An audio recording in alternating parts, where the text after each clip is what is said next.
అదే RTV app వార్తల్ని క్షణాల్లో చదివే అవకాశం ఉంటుంది. ఒక న్యూస్ పేపర్, ఒక టెలివిజన్ ఛానల్ మీ చేతుల్లో ఎప్పుడూ ఉంటాయి. సమావేశ ఉత్సవ శుభాకాంక్షలు. వీడుకోలగానే ఒకంత బాధ ఉంటుంది, సంతోషం కన్నా. ఎందుకంటే 2 సంవత్సరాలు ఈ కాలేజీలో చదివి, 2 సంవత్సరాలు విద్య నేర్చుకొని, 2 సంవత్సరాలు మంచి క్రమశిక్షణ నేర్చుకొని, 2 సంవత్సరాలు గురువులను గౌరవించడం కన్నా గొప్పగా గౌరవించి, మరి 2 సంవత్సరాల జీవితం తర్వాత మరొక అడుగు ముందుకేసుకున్న తరుణంలో ఇంతమంది జూనియర్ విద్యార్థుల్ని, ఇంతమంది సీనియర్ మీ బ్యాచ్ పెట్టును, క్లాస్ పెట్టును మరి వదిలి వెళ్ళిపోతున్నందుకు. ఎందుకంటే ఆ తర్వాత ఎవరు కలుస్తారో తెలియదు, ఎవరు కలవరో తెలియదు. ఎవరు హైదరాబాద్లో విద్యను ఇస్తారో, ఎవరు నిజామాబాద్ వెళ్తారో, ఎవరు సిద్దిపేట పోతారో, ఎవరు ఇంజనీరింగ్ వెళ్తారో, ఎవరు మెడికల్ పోతారో, ఎవరు మరి రకరకాల విద్యలకు వెళ్ళిపోతే మళ్ళీ కలుస్తామో కలవము. మరి ఇంత మంచి ఎడ్యుకేషన్ తీసుకున్నాం, ఇంత మంచి విద్యా సంస్థలు చదివినాం. సో ఈ సంస్థను వదిలిపెట్టుకుంటున్నందుకు మరి ఎంతో బాధ ఉంటుంది అది సీనియర్ విద్యార్థులకు. కాబట్టి ఆ బాధను మర్చిపోవడానికే జూనియర్ విద్యార్థులు ఫేర్వెల్ ఏర్పాటు చేస్తారు. మనందరం 1 సంవత్సరం కలిసినాం. మరి ఫస్ట్ ఇయర్ వాళ్ళు ఎప్పుడు వచ్చారు, మరి అన్ని రకాలుగా కలిసి ఒక అన్న చెల్లిలాగా, ఒక అక్క తమ్ముళ్ళలాగా, సోదర భావం తప్ప ఎలాంటి భావాలను లేకుండా, ఎలాంటి మీటింగ్స్ కూడా మనకు లేకుండా, మన మీటింగ్స్ మొత్తం, మన యాంబిషన్ మొత్తం how to settle the life in our life. జీవితంలో మనం ఇలా సెటిల్ కావాలనేదే నేర్చుకోవడానికి మాత్రమే ఈ విద్యాలయానికి వస్తారు. మరి విద్యాలయానికి వచ్చింది మరి మంచి విద్యను అభ్యసించడానికి, మరి విశ్వ సేవ పోవడానికి. విశ్వం అంటే ప్రపంచం, సమాజానికి సేవ చేయాలి. చదువుకున్నది మాకు లాభం లేదు. మీకు తోచినంతగా తయారు చేయండి సమాజానికి, మీకు తోచినంతగా మంచి చెప్పండి.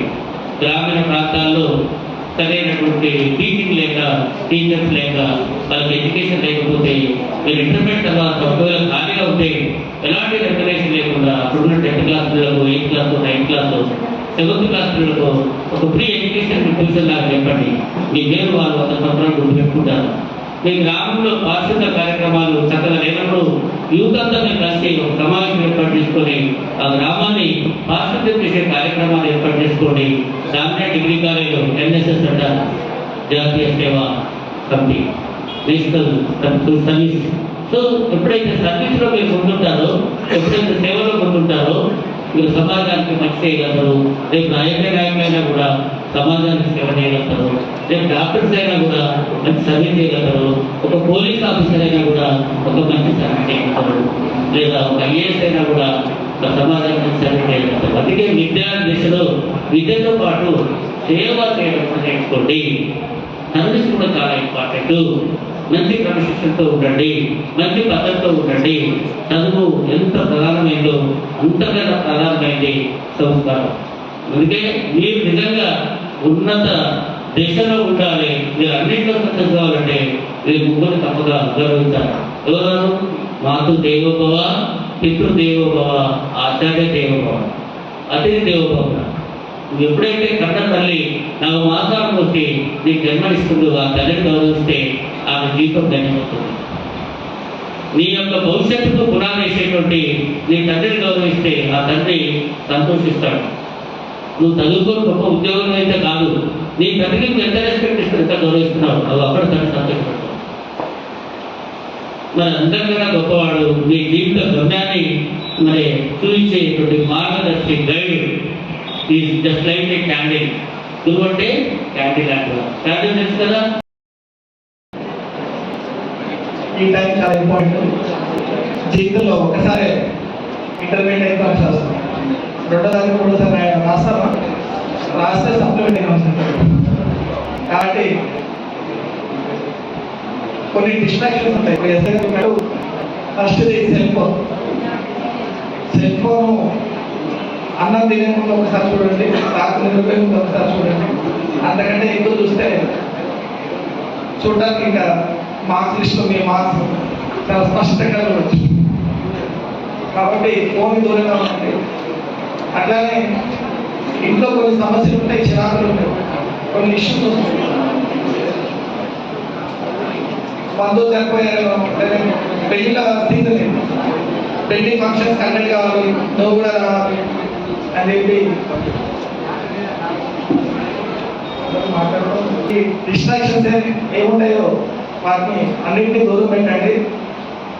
ఆ డిస్ట్రాక్షన్స్ ఉంటే మళ్ళీ మార్క్స్ మీకు 70 కావాల్సింది ఇక్కడ 60% కూడా 50% దాకా వచ్చి ఆగిపోతారు.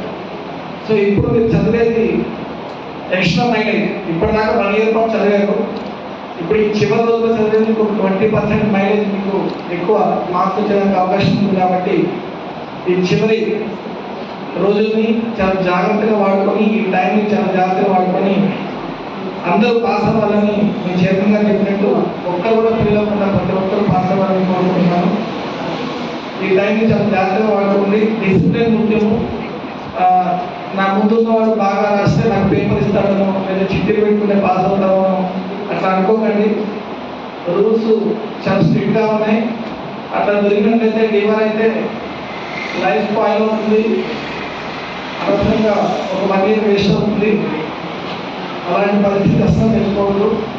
దాని ఇంపాక్ట్ మిగతా ఎగ్జామ్స్ మీద కూడా పడుతుంది. కాబట్టి ఆ సిచ్యువేషన్కి ఎవరు రావద్దని మరొకసారి గుర్తు చేస్తున్నా. రిమైనింగ్ జనరల్గా విషయం మాట్లాడుకుంటే ఇంటర్మీడియట్ ఎగ్జామ్స్ అయిపోయిన తర్వాత మాకు ఎక్కువగా అంటే మీరు చేస్తారని కాదు, జనరల్గా మాకు ఎదురొచ్చేది లవ్ మ్యారేజెస్ ఇట్లాంటివి మాకు పోలీస్ కేసెస్ ఎక్కువ అవుతా ఉంటాయి. ఈ మ్యారేజ్ అనేది మీకు ఎట్లా అవుతుందంటే 18 ఇయర్స్ లోపు ఎవరైనా అమ్మాయిని మీరు పెళ్లి చేసుకుంటే అది చైల్డ్ మ్యారేజ్ కింద కౌంట్ అవుతుంది, చట్టం ప్రకారం చెల్లదు. ఈ మినిమం తెలిసి ఉండాలి. అలా తెలిసి రూల్స్ తెలియకుండా ఏం తెలియకుండా లవ్ అంటే చెప్పేసి ఆ విషయంలో అక్కడ పిచ్చి పనులు చేస్తే పోక్సో యాక్ట్లో కేసులో చేయకపోతారు. మైనర్ అమ్మాయికి ఇష్టం ఉన్నా లేకపోయినా అమ్మాయి ఇష్టంతో పడదు. అమ్మాయి ఒప్పుకుంది కాబట్టి పెళ్లి చేసుకున్నా ఇట్లాంటివి చెల్లదు. సిచ్యువేషన్ కాదు, కానీ ఒక 4 విషయాలు చెప్తే మంచిదని అనుకుంటున్నా. అదేవిధంగా డిప్రెషన్కి లోనైతేనో ఇప్పటిదాకా చదవలేదు, ఇప్పుడు స్టార్ట్ చేస్తే ఏమవుతుందని ఓవర్ థింకింగ్ చేయడం వలన దేవుడు మీకు ఒక వరంలాగా ఒక 20 మార్క్స్ ఎక్స్ట్రా అయిపోయి మీ డిప్రెషన్ చూసి బాధపడిపోయి దేవుడు వచ్చి మీకు 20 మార్క్స్ ఇవ్వడు. ఆ డిప్రెషన్ టైం కూడా మీరు చదువు మీద పెడితేనే ఒక 10 మార్కులు యాడ్ అవుతాయి ఆ టైంలో. కాబట్టి వచ్చిన సబ్జెక్ట్ని కొంచెం జాగ్రత్తగా రివిజన్ చేసుకొని శ్రద్ధగా మిమ్మల్ని మీరు నమ్ముకున్నట్లయితేనే పాస్ అవుతారు. అనుమానంగా డౌట్ఫుల్గా ఉంటే భయంగా ఉంటే మార్క్స్ కూడా రావు. ఈ డిప్రెషన్ వల్ల మనం ఎక్కువగా పేపర్లో చూస్తూ ఉంటాం. ఈ సూసైడ్ టెండెన్సీ చాలా ఎక్కువగా ఉంటుంది. కానీ ఇంటర్మీడియట్ ఒక్కటి దాంతోనే జీవితం అయిపోతుంది. చాలా జీవితం ఉంటుంది. ఇంతకంటే పెద్ద కష్టాలు, ఇంతకంటే పెద్ద సిచ్యువేషన్స్ మీ లైఫ్లో వస్తూ ఉంటాయి. ఇది చాలా మంచి ఏజ్. ఈ 17 ఇయర్స్ 18 ఇయర్స్ ఏజ్ అనేది మాకు మిమ్మల్ని చూస్తే ఆ ఏజ్ మేము ఎంత వేస్ట్ చేసామో, ఎంత అంటే సరిగ్గా ఉపయోగించుకోలేదు అనే బాధ ఉంటుంది. అప్పుడు యూజ్ చేసినట్లయితే ఇంకా మంచి పొజిషన్లో ఉండేవాళ్ళము అనే ఒక ఇది ఉంటుంది.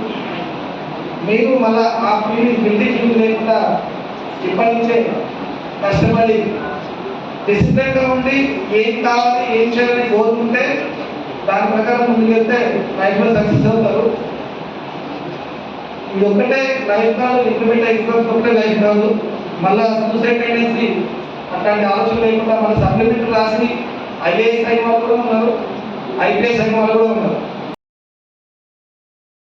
ఫేర్వెల్ కార్యక్రమంలో భాగస్వామైనటువంటి స్థానిక సిఎస్ఆర్ గారికి మరియు ఈ సంస్థ చైర్మన్ సత్యనారాయణ సార్ గారికి మరియు ఇక్కడ అధ్యాపక బృందానికి మరియు విద్యార్థులకు అందరికీ కూడా నా నమస్కారం. ముఖ్యంగా అందరూ కూడా 2 ఇయర్స్ నుంచి కూడా ఈ ఇంటర్మీడియట్ విద్య ఈ కాలేజీలో తీసుకుంటున్నారు. ఇప్పుడు మీరు పోయే స్టేజ్ నెక్స్ట్ గ్రాడ్యుయేషన్ లెవెల్కి వెళ్తున్నారు కాబట్టి కూడా అందరికీ ఎగ్జామ్స్ ఏవైతే ఉన్నాయో చాలా ముఖ్యమైన ఎగ్జామ్స్. సో ఈ ముఖ్యమైన ఎగ్జామ్స్ పోయే ముందు ఇప్పుడు ఈ ఫేర్వెల్ అనేది మీ అందరికి కూడా ఒక మంచి అనుభూతిని ఇస్తుంది. ఎందుకంటే ఈ 2 years ఎంతో కష్టపడి కష్టాలు దుఃఖాలు అన్ని సభలు చేకూర్చి ఈ స్టేజ్ చేస్తున్నారు. ఇంకొక 3 days నాకు తెలిసిన దాకా 28 నుంచి ఎగ్జామ్స్ స్టార్ట్ అవుతున్నాయి కాబట్టి ఈ కీలకమైన సమయం ఎవరు కూడా సమయాన్ని వృధా చేసుకోవద్దు. వృధా చేసుకొని అనవసరంగా ఇబ్బంది పడద్దు. మీరు ఎగ్జామ్స్ మీ ఆల్రెడీ మీ సంస్థ చైర్మన్ గారు కులంకుశంగా వివరించడం జరిగింది. సో ఇది చాలా ముఖ్యమైన అంశానికి మీరు చేరుకున్నారు కాబట్టి ఇక్కడ ప్రతి ఒక్కరు కూడా మంచి ఎగ్జామ్ పర్ఫామ్ చేసి ఈ కాలేజీకు మరియు ముఖ్యంగా మీకు మీ తల్లిదండ్రులకు మీ గ్రామానికి మంచి పేరు తీసుకురావాలని కోరుకుంటున్నాను. అంటే ప్రతిసారి చెప్తారు అంటే ఇంటర్ ఎగ్జామ్స్ 10th ఎగ్జామ్స్ మీరు రాసింటారు. 10th ఎగ్జామ్స్ రాసినప్పుడు కూడా ఇవి చాలా ఇంపార్టెంట్. ఈ ఒక్క ఎగ్జామ్ బాగా రాస్తే మీ లైఫ్ బాగుంటుంది. రొటీన్గా వచ్చేలాగా ఎందుకంటే ఒక 10 years బ్యాక్ మాకు కూడా ఇదే స్టేజ్లో మేము గడిపాం కాబట్టి ఎంతో చేసేటప్పుడు కూడా మీ అక్కడ ఉన్న ఫ్యాకల్టీ చెప్పుకుంటారు ఇవి చాలా ఇంపార్టెంట్ ఎగ్జామ్స్ మీ జీవితంలో ఇది ఒకటి బాగా చేస్తే ప్రతిదీ బాగుంటుంది చెప్పిరా అందరూ చెప్పుకుంటారు. ఇప్పుడు ఇంటర్మీడియట్ ఎగ్జామ్స్ అప్పుడు కూడా ఇవి క్లియర్ చేస్తే మీ లైఫ్ బాగుంటుంది అని అంటారు. సో నేను నా జీవితంలో తెలుసుకున్నది ఎప్పుడు ఏంటంటే intermediate 10th intermediate degree post graduation తర్వాత లైఫ్ సెటిల్మెంట్ ప్రతి దగ్గర కూడా మీరు విద్యను అభ్యసిస్తే ఉంటారు. ఎక్కడ కూడా ఒకసారి జాబ్ వచ్చినాక రిలాక్స్ చూస్తూ వస్తుందా? మీరు ఒక ప్రైవేట్ జాబ్ అయినా కానీ లేకంటే ఏదైనా ఎంటర్ప్రెన్యూర్షిప్ తీసుకున్నా కానీ లేదంటే పబ్లిక్ సెక్టర్ సర్వీసెస్ తీసుకున్నా కానీ ఎక్కడైనా కానీ మీరు ప్రతిసారి అనుక్షణం మీ యొక్క 100% ఎఫర్ట్ ఇవ్వడానికి మీరు అక్కడ ఉన్న మరిన్ని వీడియోస్ కోసం ఛానల్ ని సబ్స్క్రైబ్ చేయండి. లేటెస్ట్ అప్డేట్స్ కోసం వాట్సాప్ ఛానల్ ని ఫాలో చేయండి అండ్ లింక్ డిస్క్రిప్షన్ లో ఉంది.